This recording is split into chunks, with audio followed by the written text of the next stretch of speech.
UP board के सभी छात्रों का मेरे इस यूट्यूब चैनल पर स्वागत है। भौतिक विज्ञान पढ़ा रहे हैं, क्लास 11 है। आज का जो पाठ है उस पाठ का नाम है सरल रेखा में गति। गति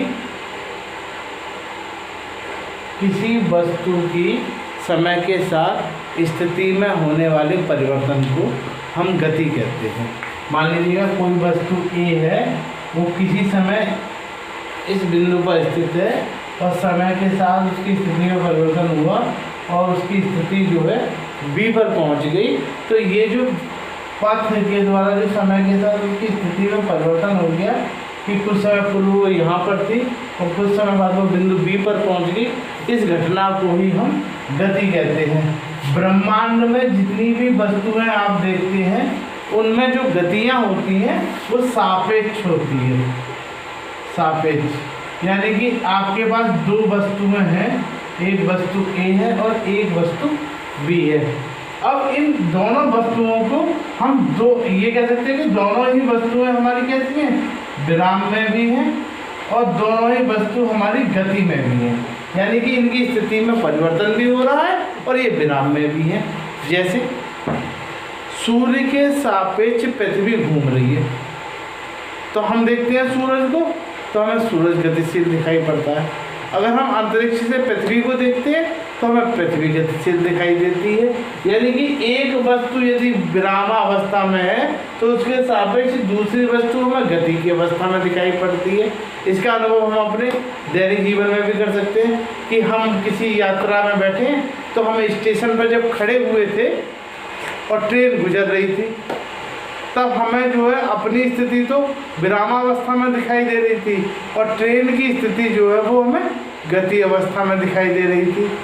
कुछ समय बाद हम जहाँ स्टेशन पर जा रहे थे या जहाँ हम यात्रा कर रहे थे वहाँ की ट्रेन आ जाती है तो हम ट्रेन में बैठ जाते हैं।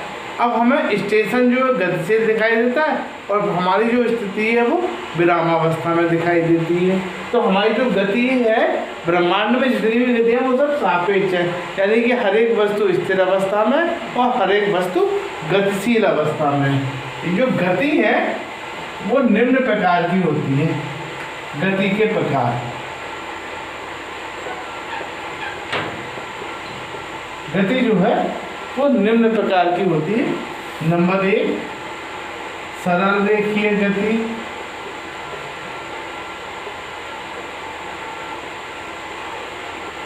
नंबर 2 वृत्तीय गति, नंबर 3 घूर्णन गति,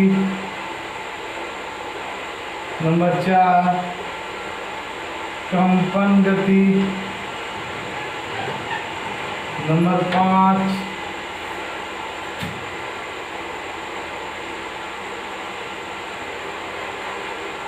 त्रिविमीय।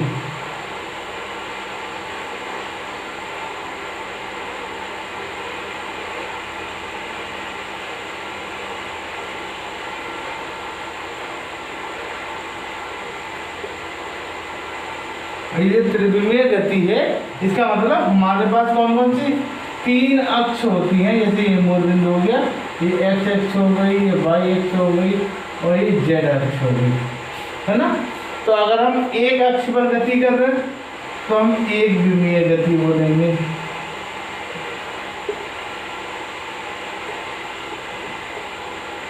जब हम एक्स और वाई 2 पर गति कर रहे हैं तो हम द्विविमीय गति बोलेंगे।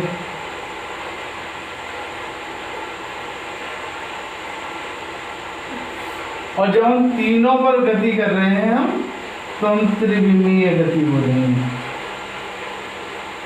यानी कि गति कैसी होगी, सरल रेखीय गति हो गई, वृत्तीय गति हो गई, घूर्णन गति हो गई, कंपन गति हो गई, विमीय गति हो। विमीय गति कितने प्रकार की होगी, 3 प्रकार की।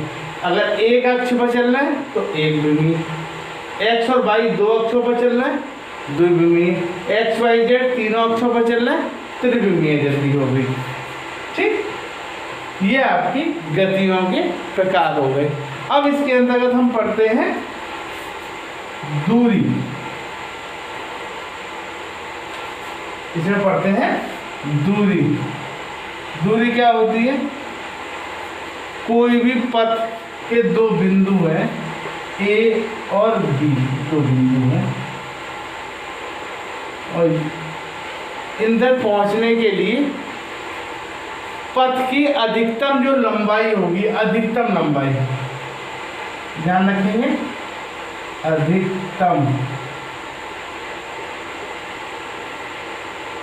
अधिकतम लंबाई को, पथ की अधिकतम लंबाई को हम दूरी कहते हैं। और विस्थापन क्या होता है? ये हमारा प्रारंभिक बिंदु हो गया और ये हमारा अंतिम बिंदु हो गया। दो बिंदु हो गए, प्रारंभिक और अंतिम। तो हम अगर दूरी बताएं कि दो बिंदुओं के बीच की अधिकतम लंबाई को दूरी कहते हैं, दो बिंदुओं के बीच की न्यूनतम लंबाई, न्यूनतम लंबाई को विस्थापन कहते हैं। दूरी में दिशा नहीं पता होती, जैसे हम कहें कि हमारा स्कूल हमारे घर से 5 किलोमीटर है, तो हम अपने घर को केंद्र मानकर अगर 5 किलोमीटर का वृत्त खींचे तो उस इलाके में जो भी कुछ बैठेगा वो सब 5 ही किलोमीटर बैठेगा। और हम गए कि हमारा स्कूल हमारे घर से पूरब की ओर 5 किलोमीटर है, तो दूरी कैसी होगी? दूरी में दिशा का ज्ञान नहीं होता, तो दूरी हमारी होगी अदिश राशि। ठीक है। और विस्थापन में दिशा का ज्ञान होता है, तो विस्थापन हो जाएगा हमारा सदिश राशि। ठीक है। तो हमने बताया दूरी, दो बिंदुओं के बीच की अधिकतम लंबाई को दूरी और दो बिंदुओं के बीच की न्यूनतम लंबाई को विस्थापन कहते हैं। अब हम बात करते हैं बेटा चाल की। तो हम लोग सबने परिभाषा पढ़ी थी, चाल छोटी क्लास में चाल बराबर दूरी बटा समय, दूरी बटा समय। और यदि इस समय को हम मान लें एकांक समय का मतलब 1 सेकंड मान लें, तो 1 सेकंड में हम जितनी दूरी तय कर रहे हैं उसको एकदम चाल करेंगे। एकांक समय में चली गई दूरी को चाल कहते हैं। परिभाषा सूत्र से याद हो जाती है फिजिक्स में। एकांक समय में चली गई दूरी को चाल कहते हैं। चाल जो है हमारी 4 प्रकार की होती है। नंबर 1, एक समान चाल। नंबर 2, असमान चाल। नंबर 3, तात्क्षणिक चाल। और नंबर 4 हमारी हो जाएगी औसत चाल। इन सब के बारे में डिस्कस हम अगली वीडियो में करेंगे। ठीक है, धन्यवाद।